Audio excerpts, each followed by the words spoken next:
नाज़रीन, अॼु जे तरक़ी याफ़्ता दौर में बि हाला जे ॻोठ अछी मस्जिद जे ॻोठाणनि जा मासूम ॿार स्कूल हूंदे बि तालीम जहिड़े ज़ेवर खां महरूम आहिनि।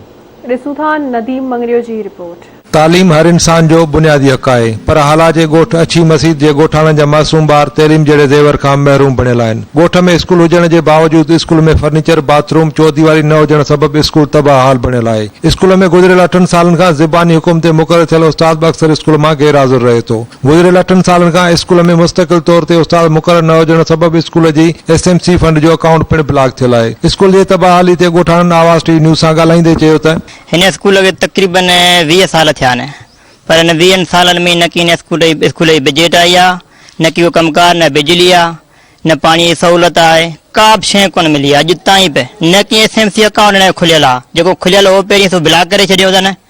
हाणे जेॾी महिल वञूं था असीं ऑफिस में त उहो का न का अड़ी ॾियो असांखे वापसि था करे छॾीनि त बाबा जेको मास्तरनि जा ऑर्डर बंदि आहिनि। हाणे मास्तर असां वटि अचे त थो, पर छा अॼु न की बिजली आहे, ॿार स्कूल जा जेके अचनि था अधु कलाक वियो गर्मी में वापसि वञण लिया। हिन स्कूल जी हालत आहे जेको वरी ॿार अचनि था, ॿार हिते हिन में वेही न आहे, हिन में पाणी आहे, न कोई हिन में बाथरूम आहे, न का वेहण जी सहूलियत आहे, न लाइट आहे, ऐं जेको सो ॿार हिते वेही वञनि था। हली जेके 20 सालनि में असांजो ॿार आहे जंहिंखे पंहिंजो नालो नथो अचे, छा वेहनि 2 कलाक वेही गर्मी में वञनि था, हलिया वेही छा कंदा स्कूल में।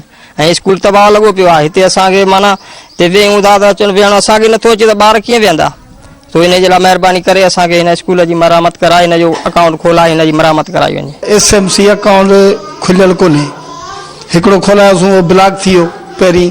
ऐं हिते आयोसीं ज़बानी हुकुम ते, हाणे हू चवंदा असांखे त लेटर ॾियो बाबा। लेटर लाइ 2 टे चकर ऑफिस विया आहियूं, बाबा इहो कोन थींदो, जेको साहब उन टाइम खां वियो आहे, हींअर ॿियो आहे साहब, इन हिसाब सां लेटर अञा कोन थो मिले।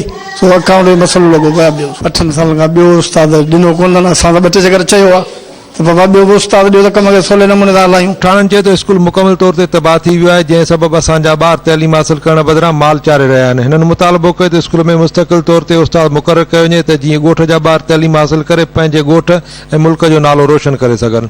कैमरामैन नदीम राजपूत सागर, नदीम मंगरियो, आवाज़ टीवी न्यूज़।